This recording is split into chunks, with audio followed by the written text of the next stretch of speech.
चलिए एक एक करके आज के सभी मुख्य खबरों के बारे में जानते हैं। सबसे पहली खबर, सभी साथियों ने कहा हम पूरी तरह आपके साथ हैं। जी हां, ममता बनर्जी ने बड़ा दावा करते हुए कहा कि सोनिया गांधी, राहुल गांधी, उद्धव ठाकरे, अखिलेश यादव, तेजस्वी यादव और हेमंत सोरेन ने उन्हें फोन कर समर्थन दिया है। उन्होंने कहा कि इंडिया गठबंधन के सभी साथियों ने साफ संदेश दिया है कि वे इस समय उनके साथ मजबूती से खड़े हैं। ममता बनर्जी को भरोसा है कि आने वाले दिनों में गठबंधन की एकजुटता और मजबूत होगी, जो आगे की राजनीति में अहम भूमिका निभाएगी। अब चलिए देखते हैं आज के अगले खबर को। शुभेंदु अधिकारी ने कहा कि मुस्लिम वोट टीएमसी को गया, मैं केवल हिंदुओं के लिए काम करूंगा। जी हां, शुभेंदु अधिकारी ने बंगाल चुनाव के ध्रुवीकरण पर खुलकर अपनी राय रखी। उन्होंने दावा किया कि नंदीग्राम में मुस्लिम मतदाताओं ने एक तरफा होकर ममता बनर्जी की पार्टी की वोट दिया, जबकि हिंदू मतदाताओं ने एकजुट होकर भाजपा का साथ दिया। इसलिए अब मैं केवल हिंदुओं के लिए ही काम करूंगा, जो हमारे साथ हैं हम उनके साथ हैं, और वो नारा अब गायब हो गया, सबका साथ सबका विकास। अब चलिए देखते हैं आज के अगले खबर पर। अखिलेश यादव ने बड़े मंगलवार के अवसर पर सोशल मीडिया पर हनुमान जी की तस्वीर पोस्ट किया था, जिस पर बीजेपी प्रवक्ता गौरव भाटिया ने तंज कसा है और कहा है कि बंगाल में बीजेपी की जीत की गूंज अखिलेश यादव तक पहुंच चुकी है। जो अब तक इफ्तार पार्टी में जाते थे, अब उनके हनुमान जी याद आ रहे हैं। हिंदुत्व की यही ताकत है। अब चलिए देखते हैं आज के अगले खबर को। टीएमसी के करारी हार के बाद टीएमसी नेता अभिषेक बनर्जी ने कहा कि मैं चुनाव आयोग को चुनौती देता हूं कि दोपहर 12 बजे से शाम 6 बजे तक काउंटिंग सेंटरों की सीसीटीवी फुटेज जारी करें। अगर ऐसा किया गया तो हम जनता के जनादेश को पूरी तरह से स्वीकार करेंगे। अब चलिए आज के अगले खबर को देखते हैं। ममता को जेल भेजना चाहती हैं, जीत के बाद आरजी कर पीड़िता की मां का बड़ा बयान। जी हां, मैं ममता बनर्जी को जेल में देखना चाहती हूं। बंगाल चुनाव में जीत के बाद आरजी कर रेप पीड़िता की मां का बड़ा बयान सामने आया है। उन्होंने मीडिया से बातचीत में कहा कि वह ममता बनर्जी को जेल में देखना चाहती हैं। अब चलिए देखते हैं आज के अगले खबर को। थालापति विजय की पुरानी फिल्म गोट का एक सीन इन दिनों काफी वायरल हो रहा है। इसमें विजय TN07 CM 2026 लिखी नंबर प्लेट वाली कार चलाते दिख रहे हैं। अब टीबीके के फैंस इसको सिर्फ फिल्म का सीन नहीं मान रहे। उनका कहना है कि TN मतलब तमिलनाडु, CM मतलब CM 2026, सीधा मुख्यमंत्री बनने का इशारा। खास बात यह है कि टीबीके के हालिया चुनावी प्रदर्शन के बाद ये वीडियो और तेजी से ट्रेंड करने लगा। ऐसे में सोशल मीडिया पर लोग कह रहे हैं कि ये सीन कहीं न कहीं विजय की राजनीतिक प्लानिंग और उनके CM बनने की चाह को दिखाता है। अब चलिए देखते हैं आज के अगले खबर को। अगर ममता बनर्जी इस्तीफा नहीं देती हैं तो उन्हें बर्खास्त किया जाएगा। यह देश उनके हिसाब से नहीं चलेगा, ऐसा असम के मुख्यमंत्री हेमंता बिस्व शर्मा ने कहा है। अब चलिए देखते हैं आज के अगले खबर को। डिलीवरी बॉय ने पैसे मांगे तो पहना दी नोटों की माला। जी हां, सोशल मीडिया पर एक मजेदार वीडियो वायरल हो रहा है, जिसमें एक शादी वाले घर में सामान देने पहुंचे डिलीवरी बॉय के साथ अनोखा पेमेंट मोमेंट देखने को मिला। डिलीवरी बॉय ने खुले पैसे मांगे तो घर वालों ने उसे 100 और 20 रुपए के नोटों की बनी माला पहनाकर भुगतान कर दिया। इस दिलचस्प और हास्य से भरे अंदाज ने लोगों का खूब ध्यान खींचा और वीडियो तेजी से वायरल हो रहा है। अब चलिए देखते हैं आज के अगले खबर को। राहुल गांधी का हाथ विजय के साथ, कांग्रेस करेगी टीबीके का समर्थन। जी हां, तमिलनाडु विधानसभा चुनाव में विजय की पार्टी टीबीके ऐतिहासिक उलटफेर करते हुए 108 सीटों के साथ सबसे बड़ी पार्टी बनकर उभरी है। कांग्रेस ने तमिलनाडु में सरकार बनाने के लिए विजय की टीबीके पार्टी को समर्थन दिया है। इससे पहले विजय ने राज्य में सरकार बनाने के लिए कांग्रेस से समर्थन मांगा था। ऑल इंडिया कांग्रेस समिति AICC ने मंगलवार 5 मई को कहा कि उसने विजय की पार्टी तमिलगा बेट्री कनगरम टीबीके को समर्थन देने पर अंतिम फैसला तमिलनाडु इकाई पर छोड़ दिया है। अब चलिए देखते हैं आज के अगले खबर को। काट डाला अपना प्राइवेट पार्ट, पत्नी से लड़ाई के बाद पति का घातक कदम। जी हां, बिहार के रोहतास जिले से सासाराम से एक बेहद हैरान कर देने वाला मामला सामने आया है, जिसने पूरे इलाके को स्तब्ध कर दिया है। यहां कुसिड़ा गांव में रहने वाले 25 वर्षीय एक शादीशुदा युवक ने पत्नी के साथ हुए विवाद के बाद धारदार हथियार उठाया और आवेश में आकर अपने गुप्तांग को काटकर अलग कर दिया। इतना ही नहीं, उसने उसी हथियार से अपनी गर्दन पर भी वार करने की कोशिश की। इस खौफनाक घटना को देखकर आसपास के लोग तुरंत मौके पर पहुंचे और परिजनों को इसकी सूचना दी। घटना के बाद परिजनों और ग्रामीणों के बिना देर किए युवक को सासाराम के सदर अस्पताल पहुंचाया गया। डॉक्टरों के अनुसार युवक की हालत बेहद गंभीर थी।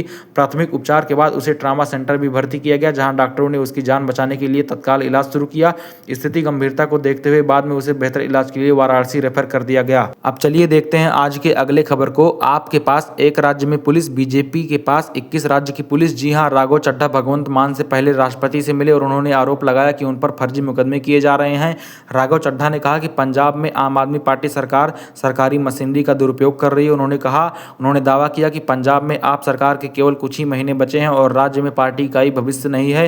राघव ने कहा कि आपके पास सिर्फ एक राज्य की पुलिस है, जबकि बीजेपी के पास 21 राज्यों की पुलिस का समर्थन है। अब चलिए देखते हैं आज के अगले खबर को। बंगाल में जगह जगह हिंसा, कोलकाता में बुलडोजर, आसनसोल में दफ्तर फूंका। जी हां, पश्चिम बंगाल में चुनाव नतीजे आने के बाद से ही अलग अलग इलाकों में हिंसा की खबरें आ रही हैं।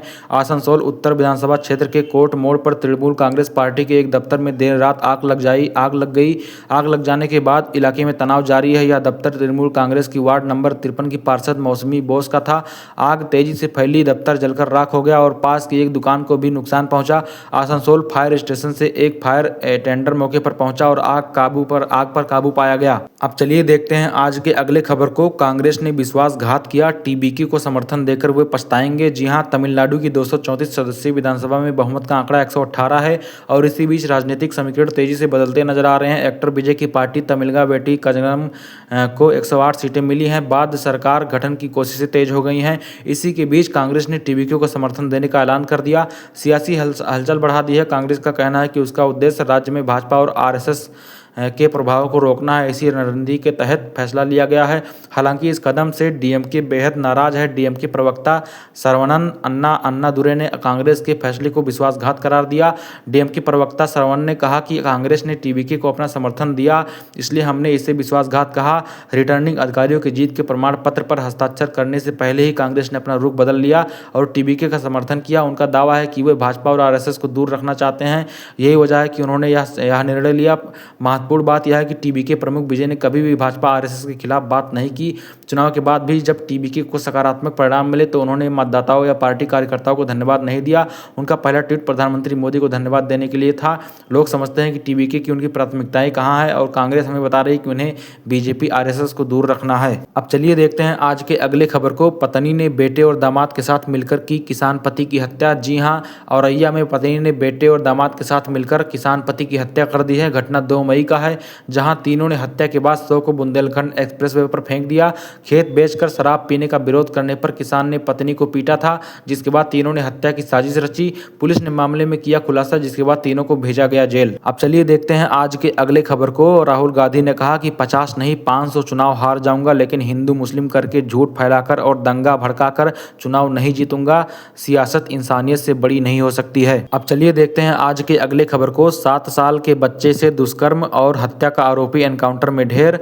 हरदोई में 7 साल के बच्चे से कुकर्म का 100 के गन्ने के खेत में छिपाने वाले बदमाश का पुलिस ने किया एनकाउंटर। जी हां, पुलिस ने 50,000 के इनामी बदमाश मोहन उर्फ सोहनू के मुठभेड़ में ढेर किया है।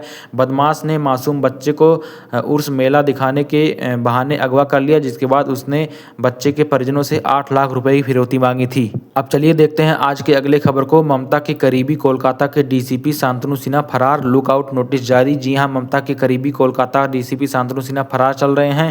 पुलिस ने उनके खिलाफ लुकआउट नोटिस जारी कर दिया है। सूत्रों के अनुसार यह मामला संवेदनशील है और जांच तेजी से कर दी गई है। शांतनु सिन्हा गंभीर आरोप लगे हैं। अब चलिए देखते हैं आज के अगले खबर को। हापुड़ में दूध देने के बहाने घर में बुलाकर 10 साल की बच्ची से रेप, 45 साल का आरोपी सुधीर गिरफ्तार। अब चलिए देखते हैं आज के अगले खबर को। प्रेमिका को वश में करने के लिए जलती चिता से उठा ली खोपड़ी। जी हां, यूपी के हापुड़ से एक मामला सामने आ रहा है, जहां तंत्र मंत्र के चक्कर में पड़कर युवक ने अपने साथियों के साथ जलती चिता से खोपड़ी निकाल ली। पुलिस ने इस मामले में तांत्रिक समेत 3 आरोपियों को गिरफ्तार कर लिया है। यह पूरा मामला हापुड़ के देहात थाना क्षेत्र का है, जहां 3 दिन पहले शमशान घाट में जलती चिता से छेड़छाड़ का मामला सामने आया था, जिसके बाद इलाके में हड़कंप मच गया। जांच में खुलासा हुआ कि आरोपी अमन एक लड़की से एक तरफा प्यार करता था और उसे उसके परिवार को वश में करने के लिए तांत्रिक के संपर्क में आ गया। तांत्रिक अवधेश शर्मा ने उसे चिता से खोपड़ी लाने की सलाह दी, जिसके बाद यह पूरी साजिश रची गई। अब चलिए देखते हैं आज के अगले खबर को। एक दुल्हन 9 दूल्हे, जिस लड़की से ब्याह रचाया वो 8 लोगों संग ले चुकी फेरे। जी हां, महाराष्ट्र के बीड जिले में फर्जी शादी कहकर युवाओं से लूटने वाला एक बड़ा गैंग सामने आया है। इस गैंग ने ग्रामीण इलाकों में कई युवाओं को अपनी ठगी का शिकार बनाया। ताजा मामला गेवराई तहसील के उमापुर गांव से आया है, जहां एक युवती ने 8 बार शादी करने के बाद 9वीं बार उमापुर के युवक को अपने जाल में फंसाया। उमापुर के रहने वाले युवक की शादी के लिए कुछ एजेंटों ने मध्यस्थता की। शादी तय करने के नाम पर युवक से लाखों रुपए लिए गए। इसके बाद बाकायदा शादी हुई, लेकिन कुछ ही समय बाद दुल्हन और उसके साथ आए एजेंटों का असली चेहरा सामने आ गया। जांच में यह खुलासा हुआ कि जिस लड़की से युवक की शादी हुई वह पहले 8 अलग अलग लोगों से शादी कर चुकी थी। हर बार यह गैंग शादी की कुछ दिनों बाद पैसे और जेवर लेकर फरार हो जाता था। इस धोखाधड़ी का शिकार हुआ उमापुर का युवक अब परेशान हो रहा।